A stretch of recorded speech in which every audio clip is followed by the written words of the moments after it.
Are you kidding me? No, it's real. Good morning and welcome to today's announcement. I'm Heather Fairbairn. I'll be your moderator today. Before we begin, allow me to introduce the Honourable Tim Houston, Premier of Nova Scotia, and special guest, Mr. Jeff McClellan. They will give some brief remarks, and then we'll open it up to questions in the room and on the phone.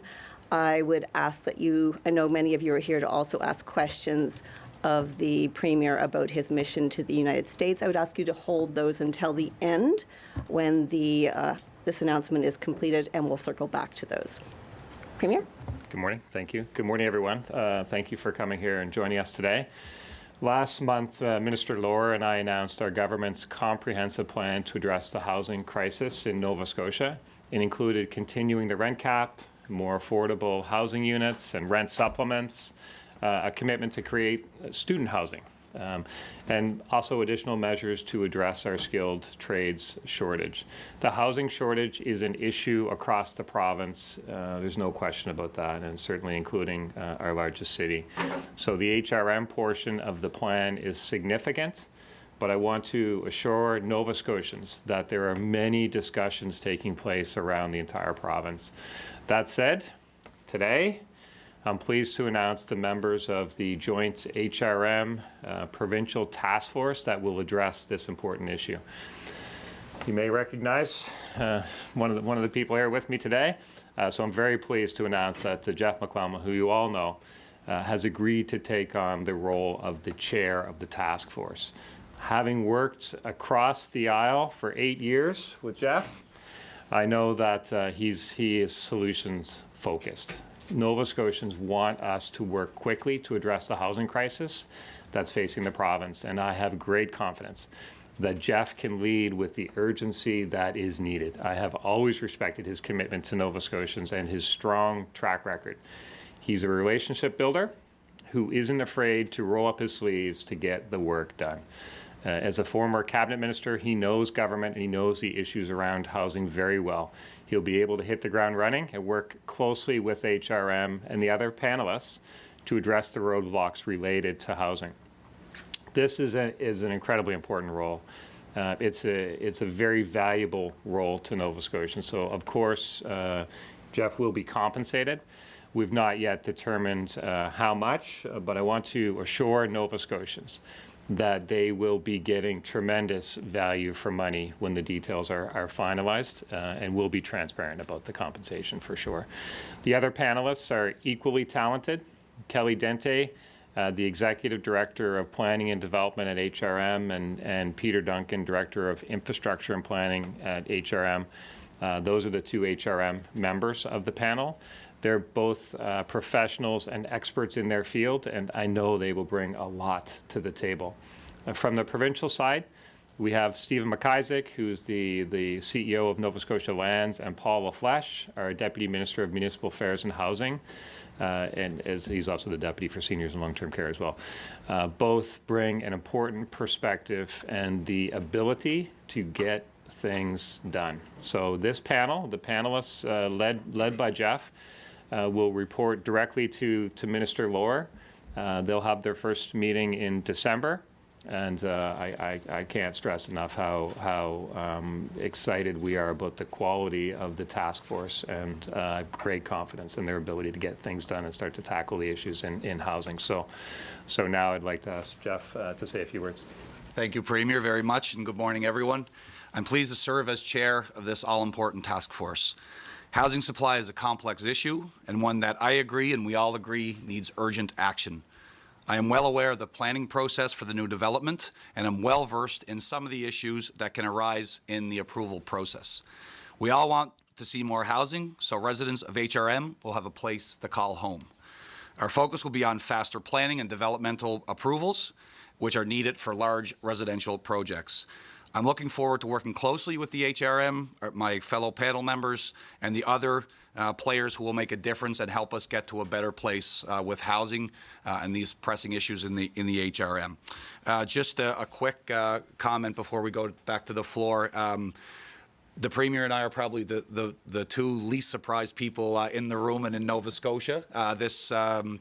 This opportunity, which I'm honored and humbled to accept from the Premier, I think we have a mutual respect and a shared understanding of getting things done. That's why I'm here. It's not political or any other reason.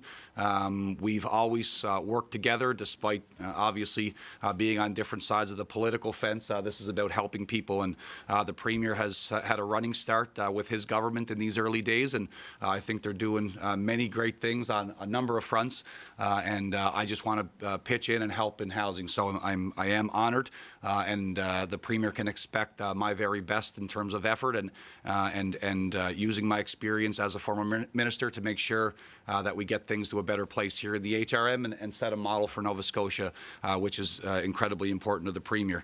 And it is really, for me, I think, about building those positive relationships. I don't do well in negative environments, and I think that with respect to the task force, there's important work that affects the lives of people. So having that positive energy, using the resources and the good people we have at the HRM and in the province, will get there. And finally, I think I would just end with this. Halifax is a remarkable city, a remarkable place. It's the epicenter of our region. Economically, socially, we're all proud to see what Halifax is. And as the government and many of us work to improve the economic status, build our population, et cetera, housing is a big issue, and that's why it's so important to this government. And we're going to do our very best for the city, and of course it affects all Nova Scotians. And again, this is a model to work with moving forward. So very proud, very delighted to be here with the Premier, and I'm ready to get to work. We'll now take questions from media in the room. Okay.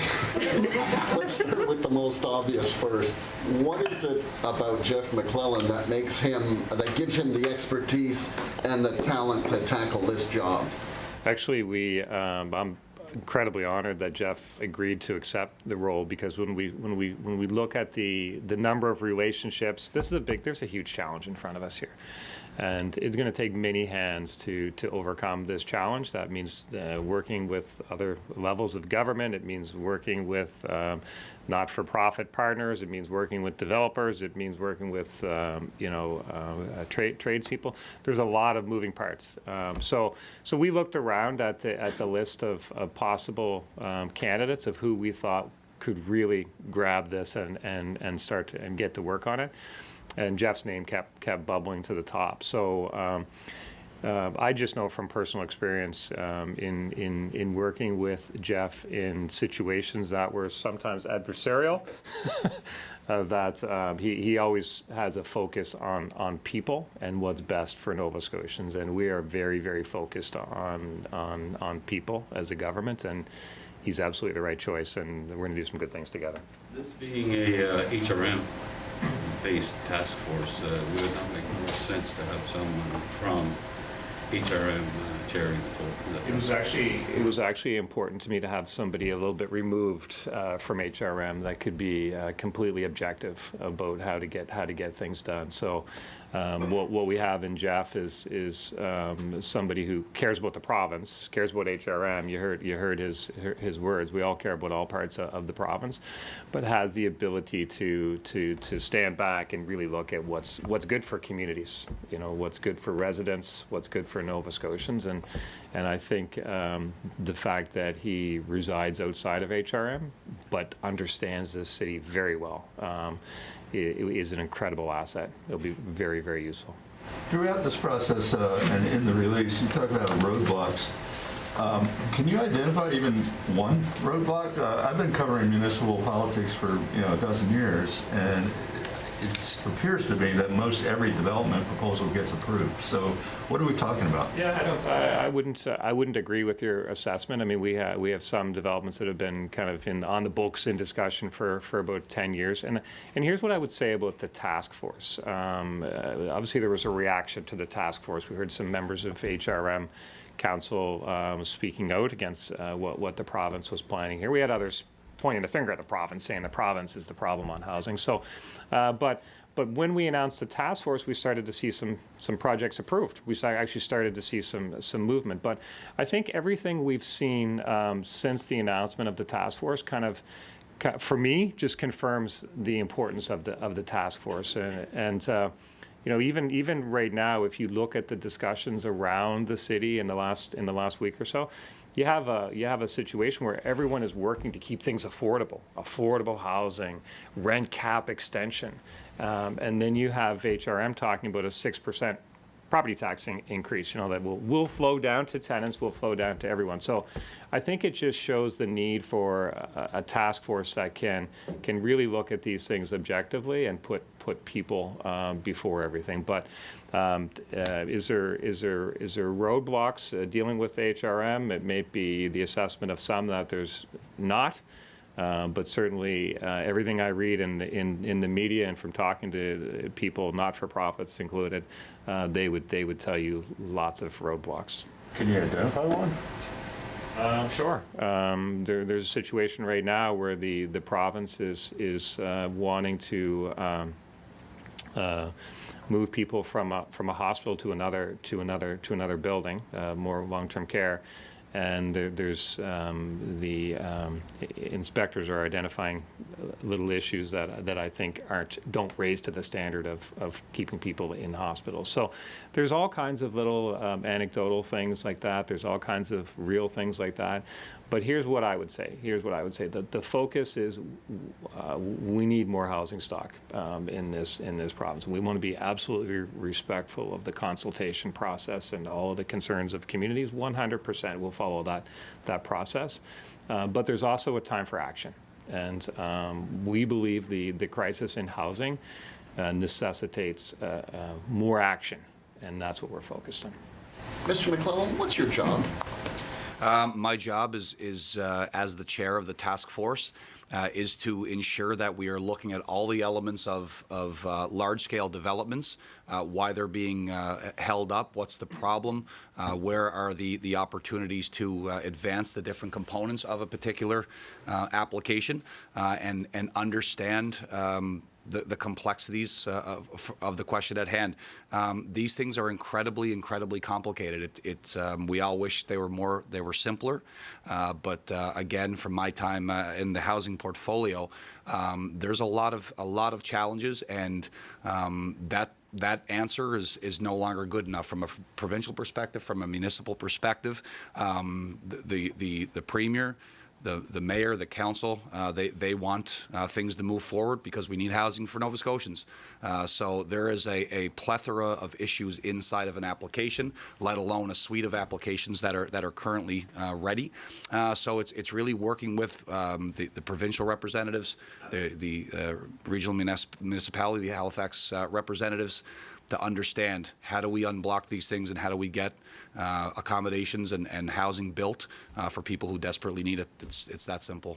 As it stands, what's your understanding, I guess, of the need for housing? How much housing do we need, and just how bad is it?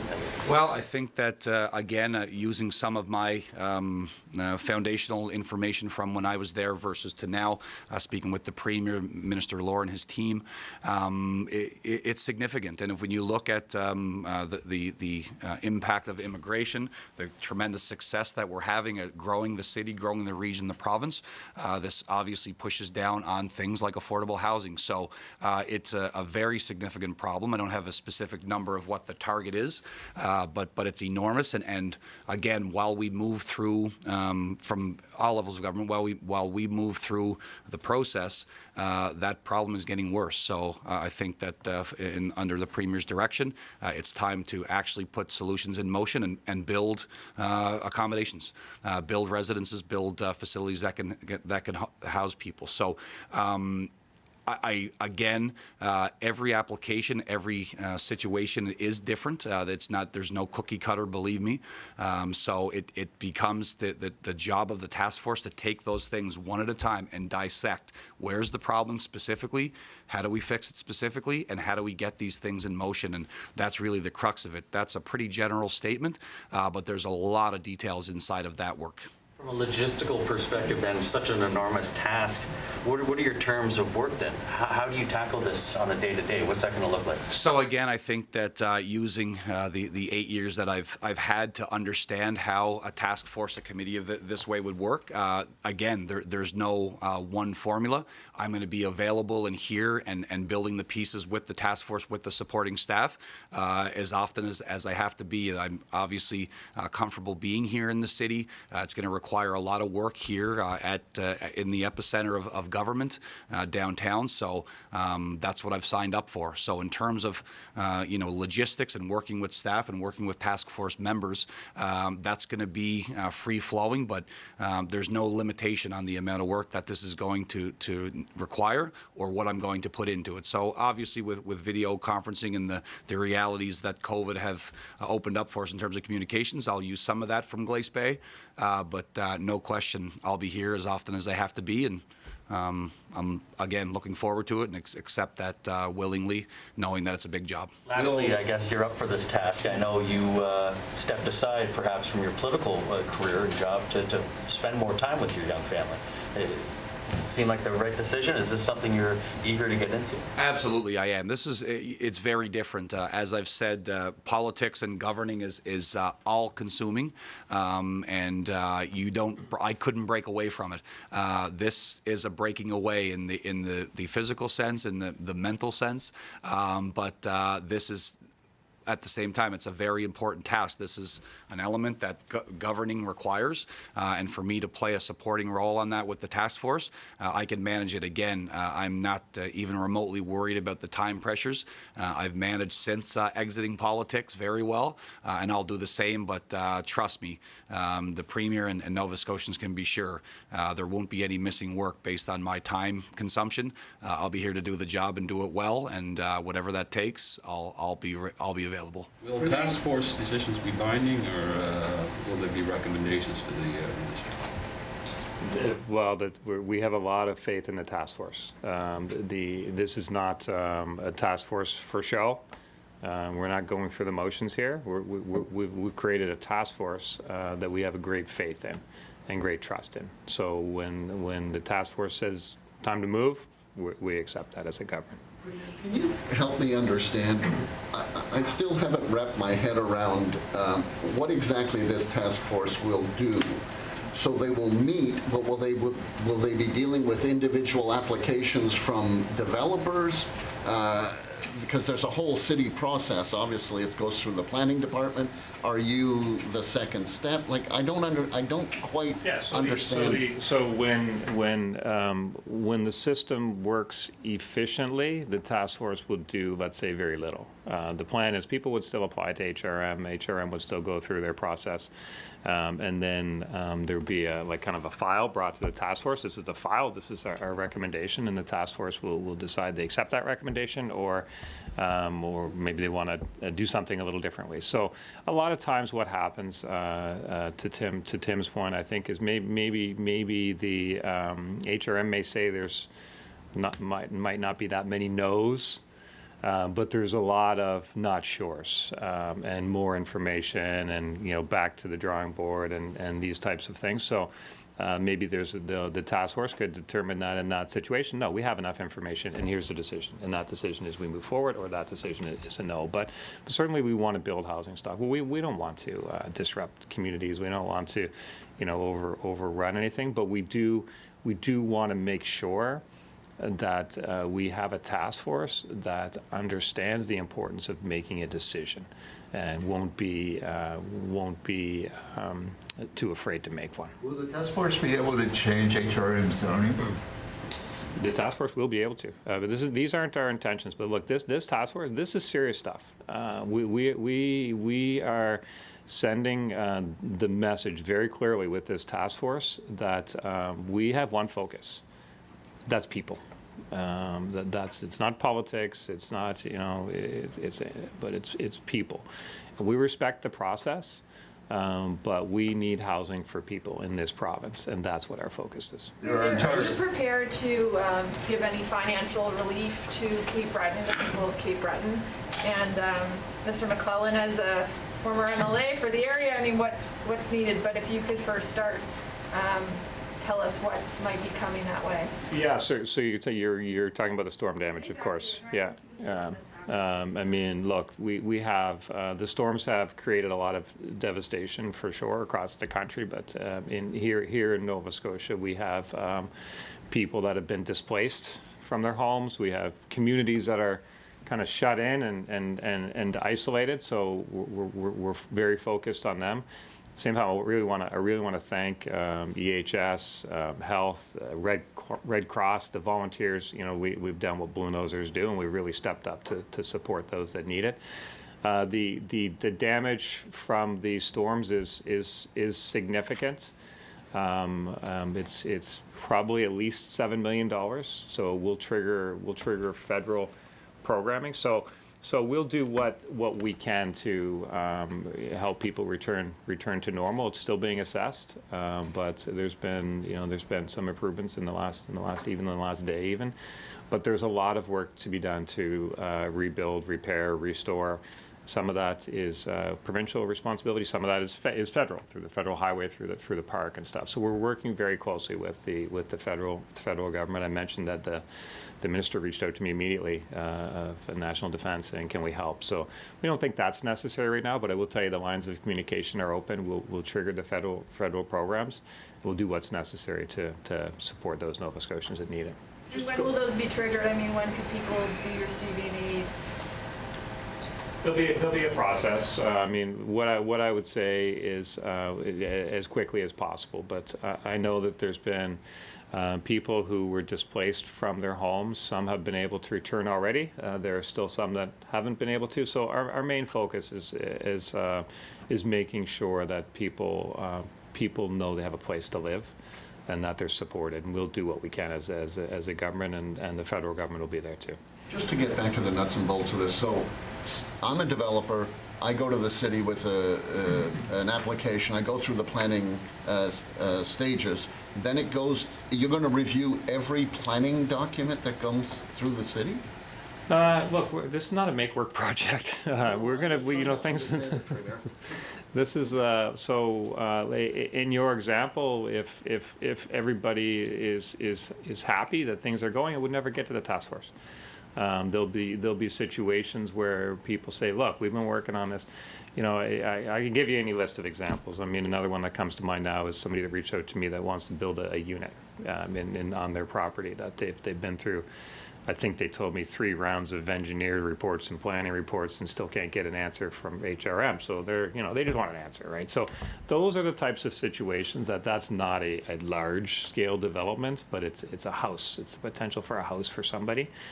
That person could reach out to the task force. Developers could reach out to the task force. Not-for-profits could reach out to the task force. So I'm going to say that I would define the task force as in the solutions business. So when there's a clear problem, people can come to the task force. But we're not taking over the planning department of the city. We're not taking over the inspection process.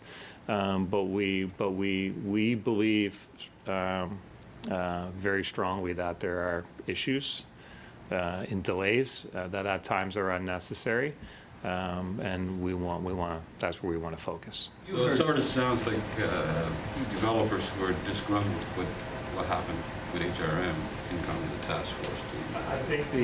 I think the people that are disgruntled are Nova Scotians that can't find a place to live. That's the people that we're listening to right now. Back to the zoning issue, as I understand it now, the growth patterns for HRM approved building areas can accommodate 3 times the expected population growth. It sounds to me that there may be a move by this task force to increase those geographic areas, and won't that have effect on things like urban planning and transit and greenhouse gas goals and et cetera? It sounds like you're setting all that aside. No, I don't think so.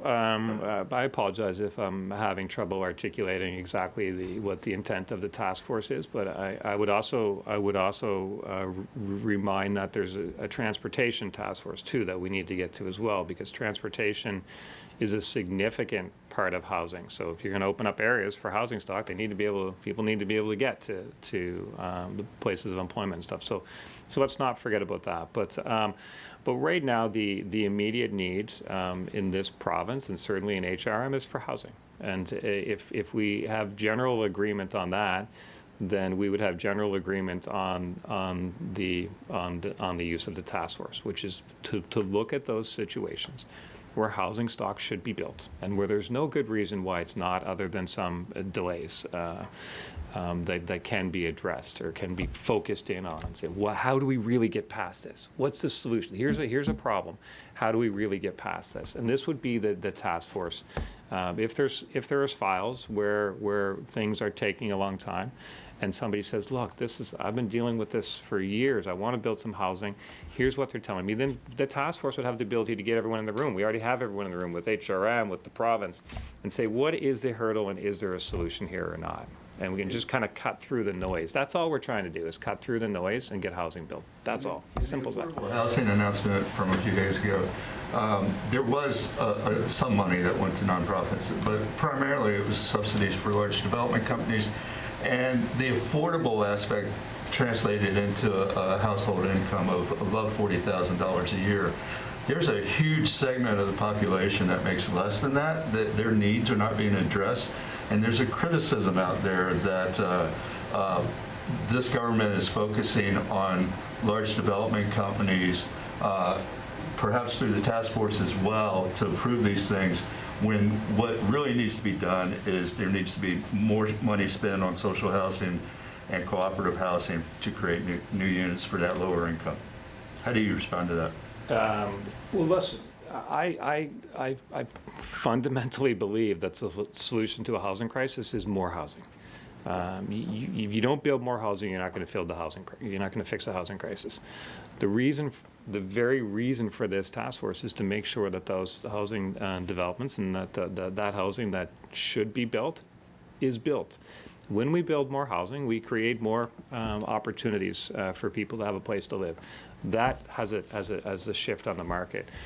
For anyone to suggest that we're not focused on affordable housing, I don't accept that. I just think it's wrong. Obviously, we want more housing stock across the spectrum. And every time you build a housing unit that somebody can move into and vacate, move upwardly mobile, whatever the case may be, you're talking about people with more income, that opens up a housing stock for somebody else. So we're focused on more housing, and more housing will have benefits across the spectrum, but particularly those that need affordable housing. And how long do you think this task force will be needed? Quick in your work. Pretty quick. We're gonna do what's necessary to fix the housing task force. Same in healthcare. I mean, we'll have an end. The end game is when people can access healthcare.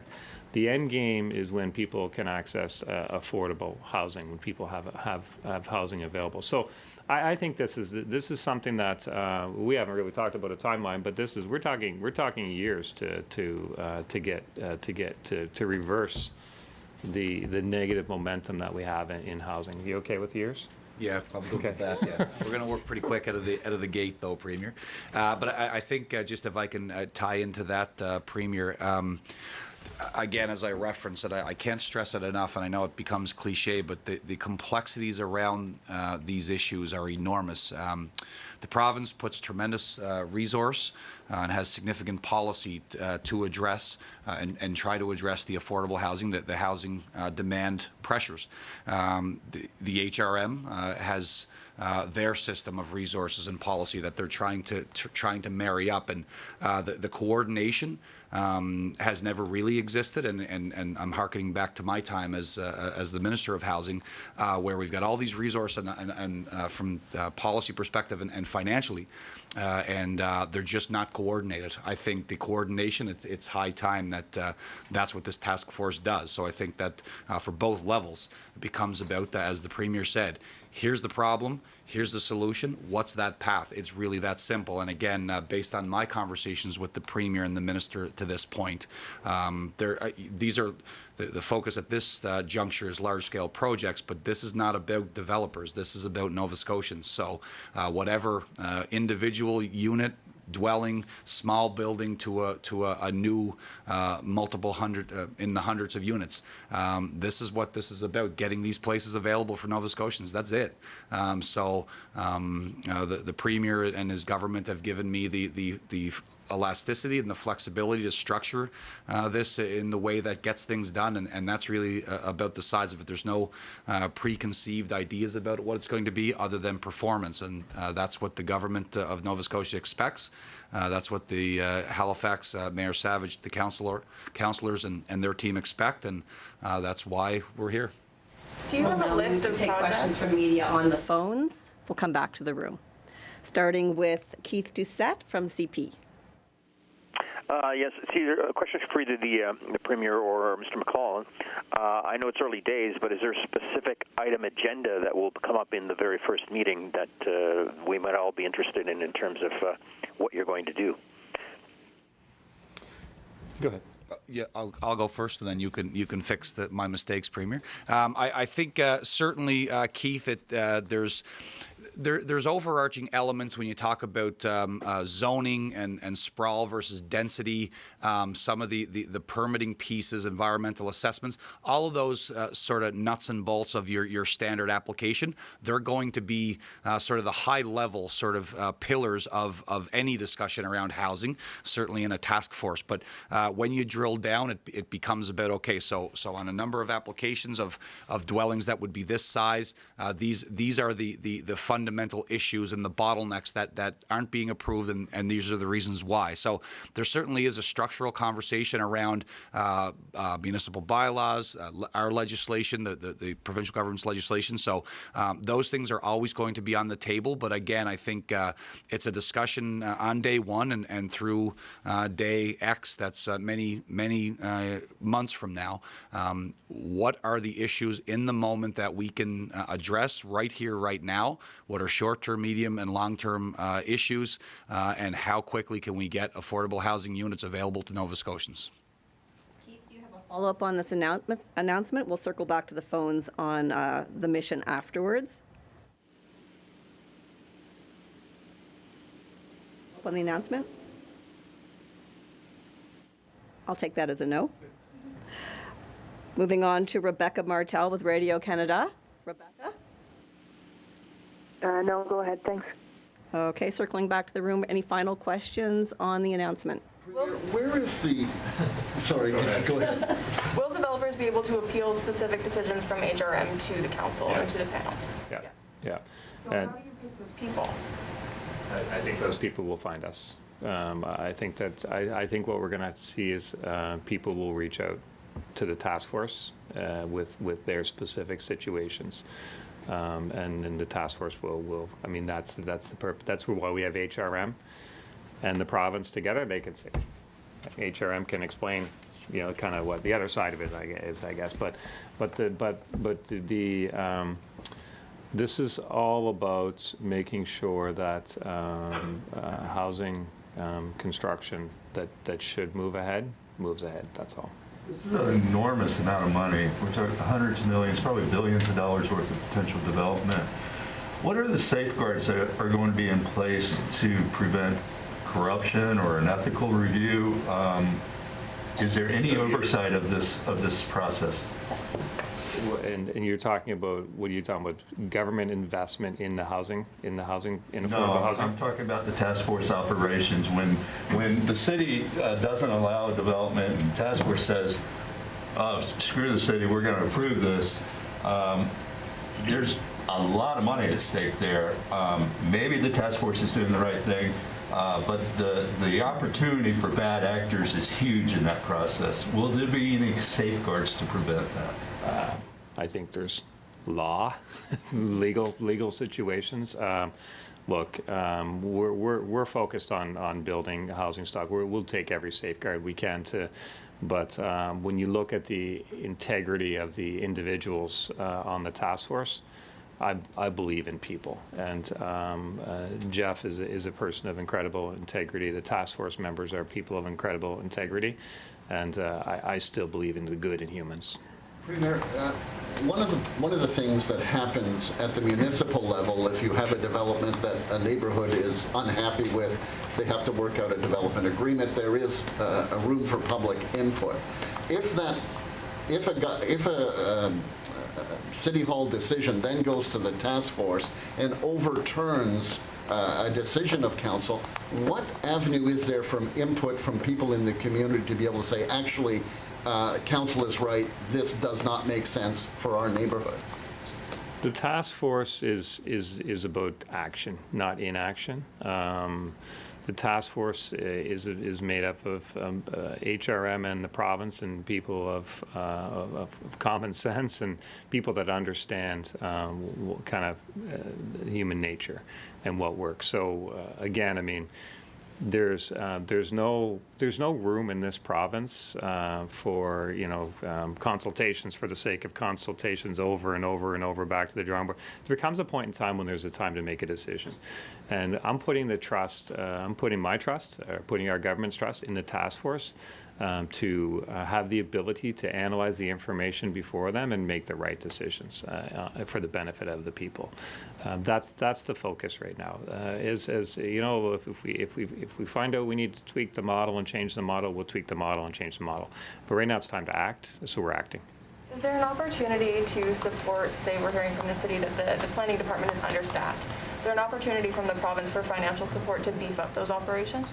Yeah, these are things if we find out that that some of the delays are just because there's not enough staff to assess things on a timely basis, then we're more than happy to work with HRM on that for sure. Other municipalities as well. There's lots of municipalities that don't have planners because they don't have the budget for it. So we're going to work with we're going to work with municipalities. Obviously, this is very focused on HRM today. Lots of discussions with other municipalities as well. So this is about removing roadblocks. If one of the roadblocks we find out is just simple availability of resources, we'll deal with that too. Any final questions on today's announcement? I guess we'll wrap this up and then we'll move back on to. Sure. Yeah. Thank you, Mr. McClellan, for your time. We'll release you. You're free to go. Thank you very much.